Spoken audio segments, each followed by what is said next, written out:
and welcome to episode 2, where Stuart and I are actually getting a little bit more professional. We now both have backgrounds, which is really good. Happy days, yeah.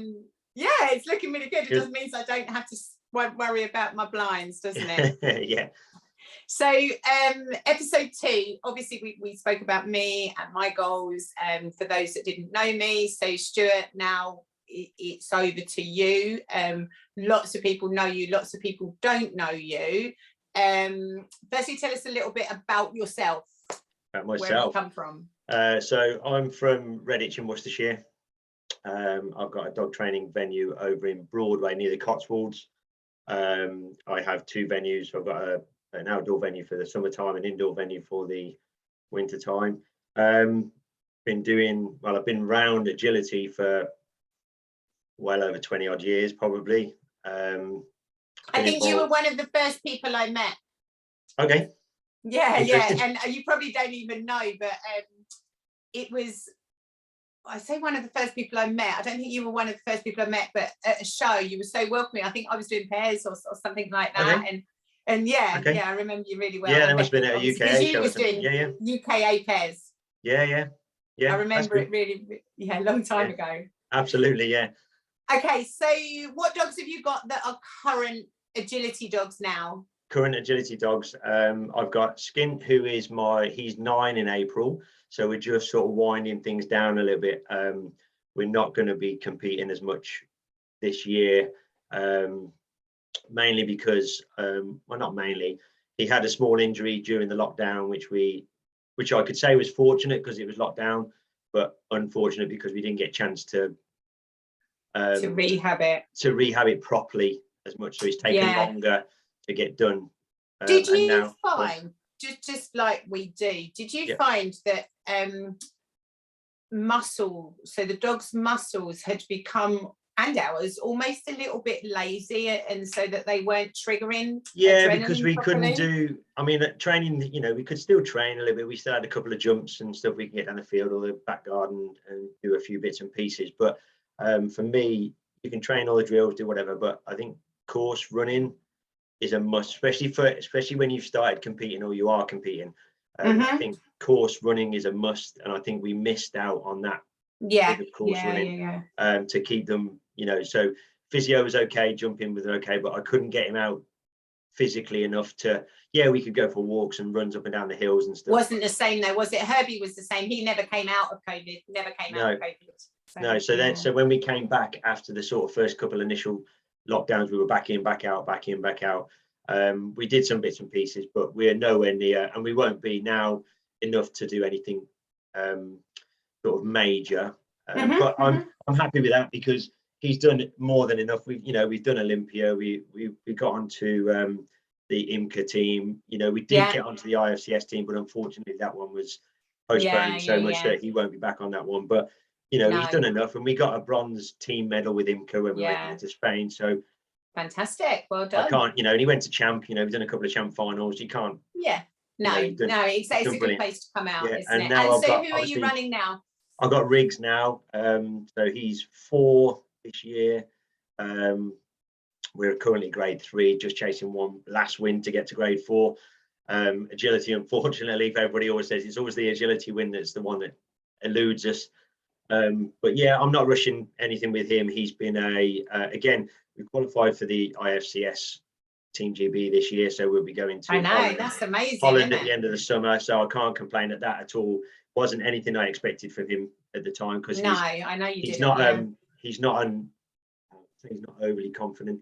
He's a cautious dog when it comes to training things, and he's quite sensitive in parts. So I have to be sort of aware of that when I'm running and training him. So it wasn't a goal to get anywhere near a team this year. Just to get him in the ring and run as many competitions as we could, so he could get used to it. And for whatever reason, competitions seem to be, I don't know, they seem to fire him up. I don't know. Okay, and that's really good, isn't it? Because so many dogs it doesn't. So that's we went to a show the other week indoors, and it was absolutely packed, rammed like they are through the winter. Ribble, I saw we just go on there, and where most dogs would you know, struggle a little bit with that environment. People, you know, everything all crammed in together, and the start lines were all crammed together. He was off the scale completely.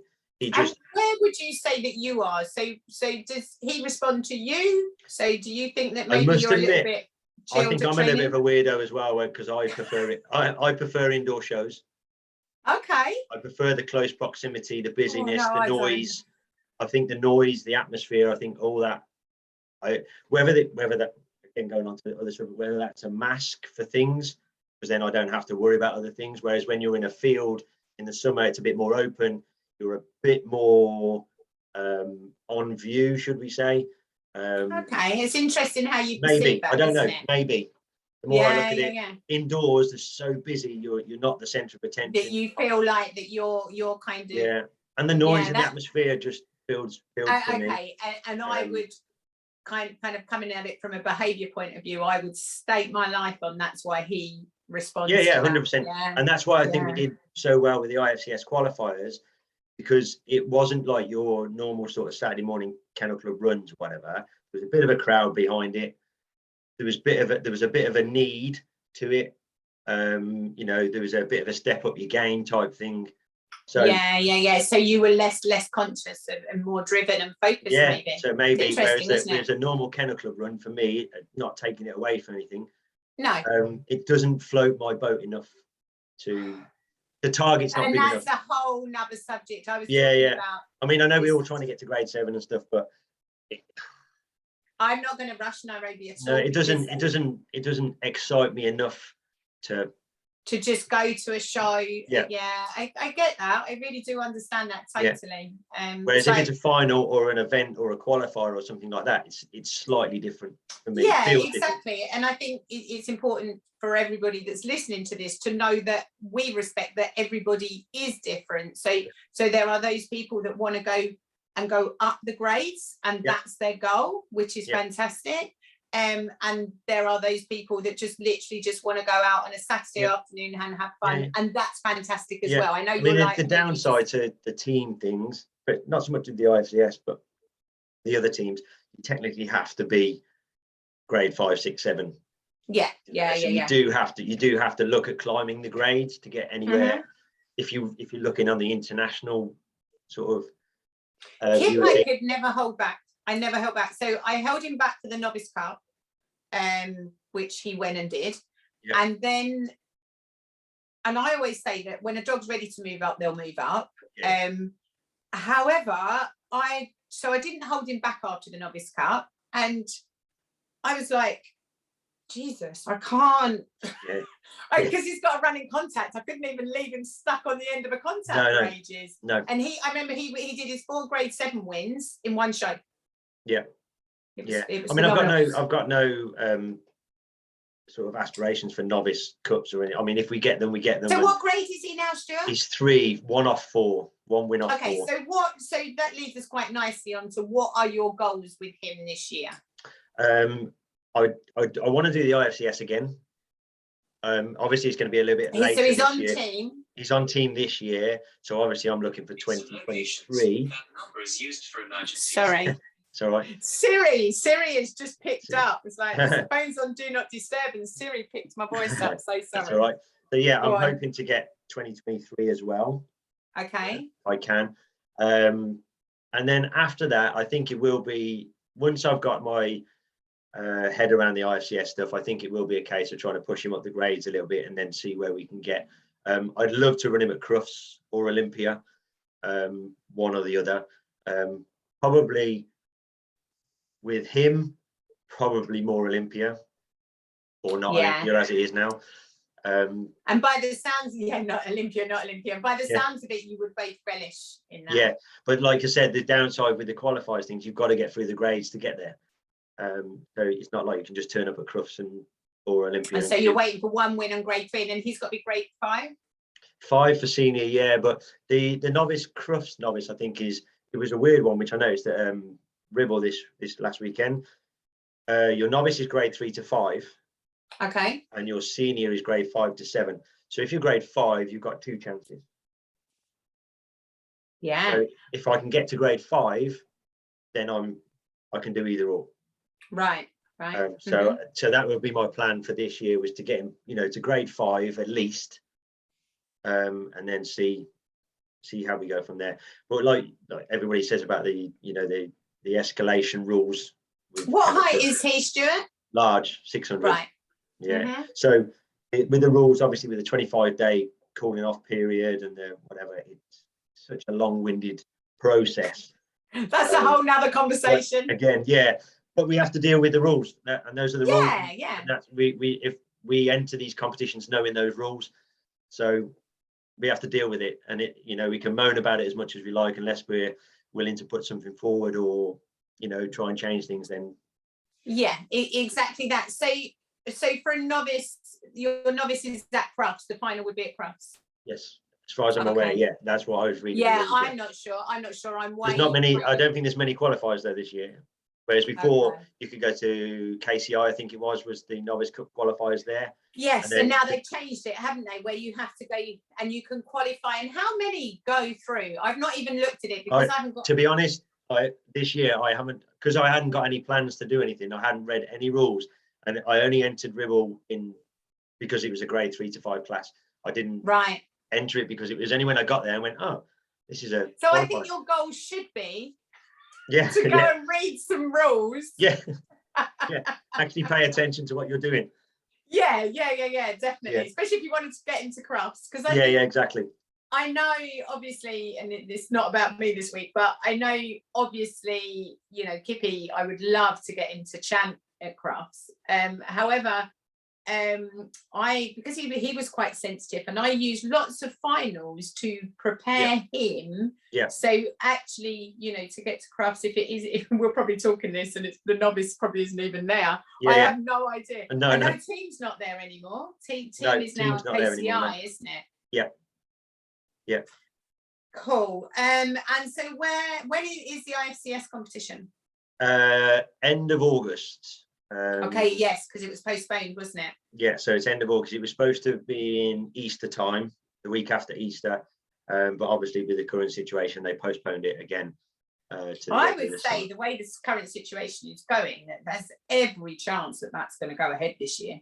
Yeah, that's exciting, isn't it? Yeah. So we're looking forward to that, and then it just so happens, I think that's might be the final, the last weekend of the current qualifying for 2023 as well. So the weekend I think the weekend we go, or the week we go, the weekend before that is the last IFCS qualifies for 2023 as well. So that's so it's a good lead up, I think. Yeah, and is that the only team that you're going for this year? Yeah, because I wanted to do the IMCA one, unless I pull my finger out, we're not going to be able to do that because that's 5 to 7 only. Oh no!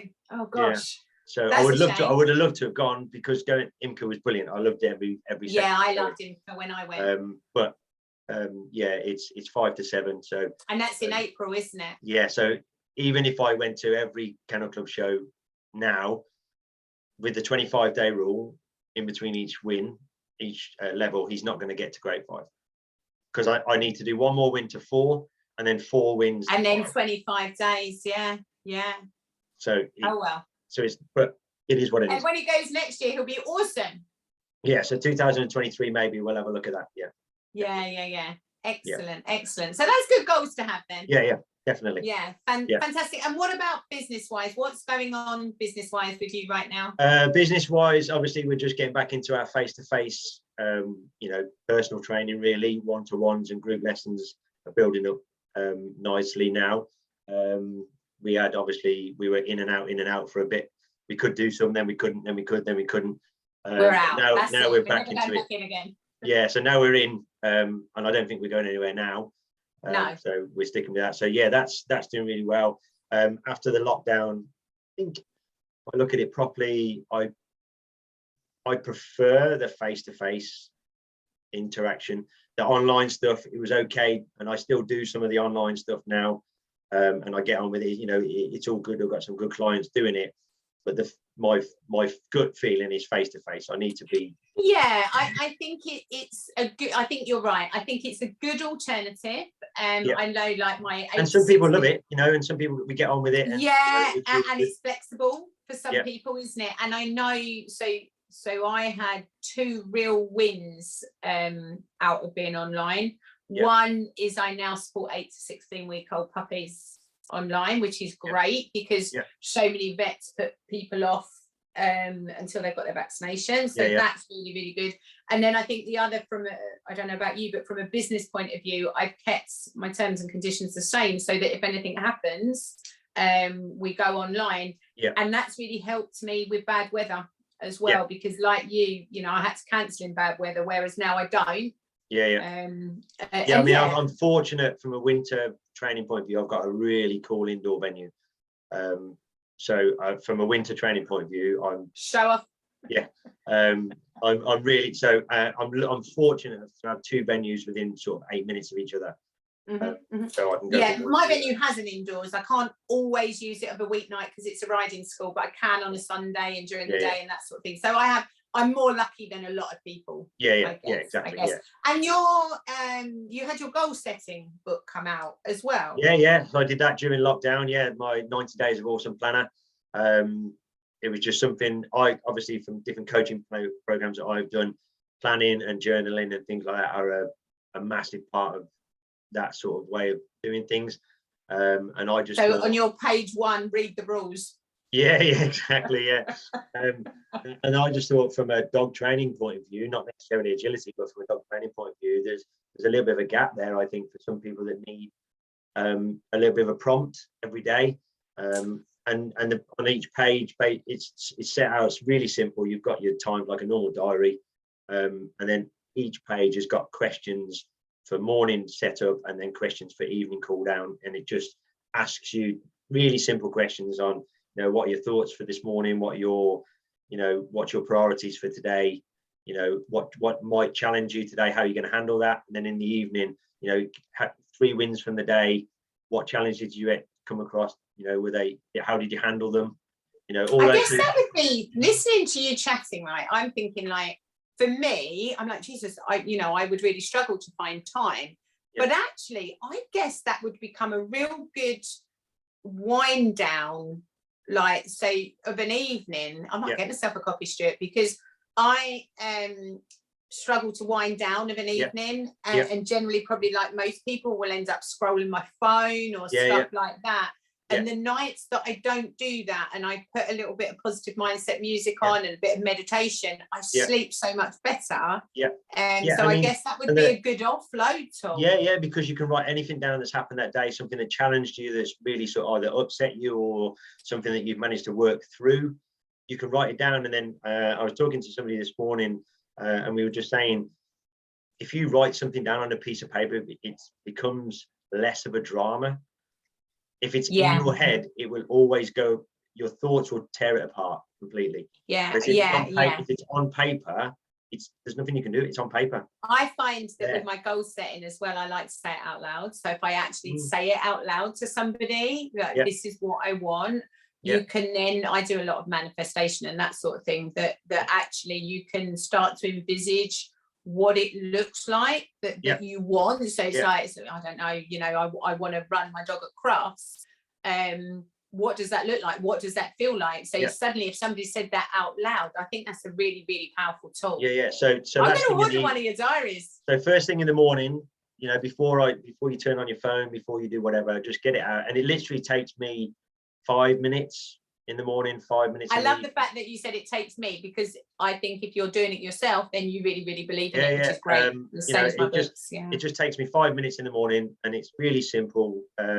Just ask you, you know, for what your priorities are, what your thoughts for the day are, you know, and that could be anything. Doesn't mean it has to be a positive thought, doesn't have to be a good thought, or it just be whatever you're thinking right now. Write it down. Can you? I know that you said that we didn't want to use this as a sales tool. We both said that, but I think I definitely want a copy of it, Stuart. Could you just, on one of the comments, just put a little link in where we can get that from? Because I think that would be definitely. Thank you. But it's so simple.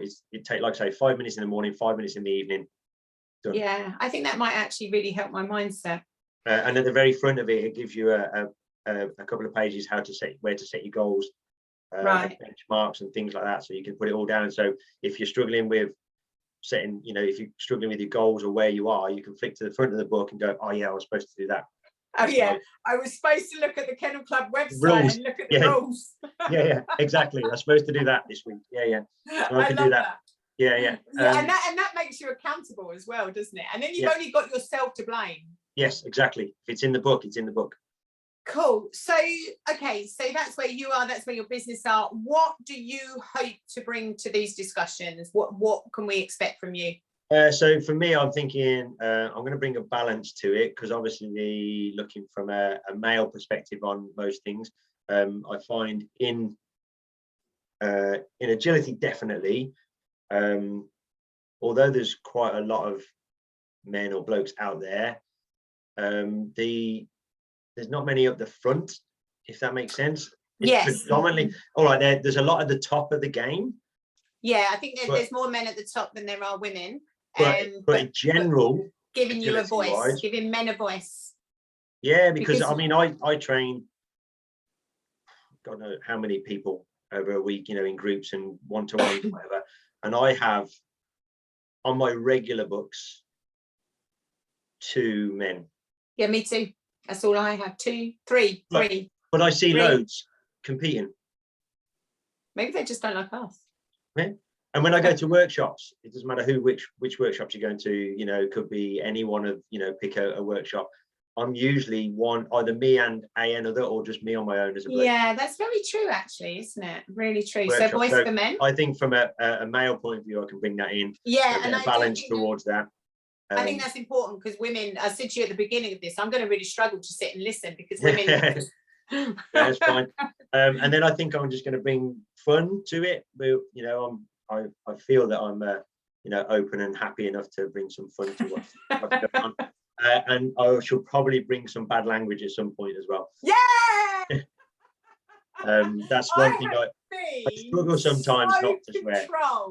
I'm honestly so controlled over these last 2 that we've done, where we wanted to introduce each other. I'm a bit of a swearer. There might be a bit of bad language at some point, but yeah, that's what I'm hoping to bring in. Yeah, and we were saying, weren't we? We've got some real lively topics that we want to talk about. That we want to cover, yeah, definitely. Obviously, we've got our plans, what we want, but we're trying to make sure that everybody else gets involved as well. So what I think that we would like, or what we think we would like, is for people to get a bit more involved. Yes. And maybe in the comments below this, when we get this posted out, put down some ideas of subjects that they maybe want covered. Yeah. And even maybe if they want to put their hands up and come and join us. Come and have a chat with us. Yeah. I think that would be really good. We can do that. And if they want to do that by a private message, that's absolutely fine. If they want to do it openly, that's fine. But we want to get a few more people involved. It doesn't mean you have to be famous for anything or whatever. Just if there's a subject that really sort of gets you emotive or whatever, then I think it's worth definitely get the people involved more. The other thing, just while we're touching on that, I know we're going to wrap up now, but just while we're touching on that, is that those of people that have liked the page, sadly Facebook doesn't just show you the posts unless you interact, don't they? So I think it's really important for people to know that even if you don't like something we say, even press an angry face or press a like. It's not about you, but you do need that interaction to show it on your news an actual comment of some sort, thumbs up, thumbs down, whatever. It doesn't really matter. No, exactly. It's the interaction, because Facebook just doesn't like it, does it? No. So that's another thing. So if anybody on the page notices that we put random posts up asking for opinions on things, it just means that we want you to get involved. Otherwise it will help us. It will help the page, and it will help us move forward. I'm not listening to you every flipping day. I'll be bored. I'll be like, hang myself. So if anybody wants to get involved, if they've got any subjects they want to touch on, or if they want to get, if they want to jump on and have a chat with us and do a couple of these podcasts with us, then we want to get as many people in as possible. Be amazing. And they don't have to be agility. That's what we were saying. No, they don't have to be agility. And even if somebody knows somebody outside of agility and they go, this is the most interesting person I know, get in touch with, or an agility partner that isn't involved in agility. Even better. Better. Husband or wife that is out there and becoming divorced. Somebody that gets influenced, whether they like it or not. Cool, excellent. Well, thanks for talking about you. No problem at all. Thank you. And we'll see you all soon. Yeah, we'll see you all soon.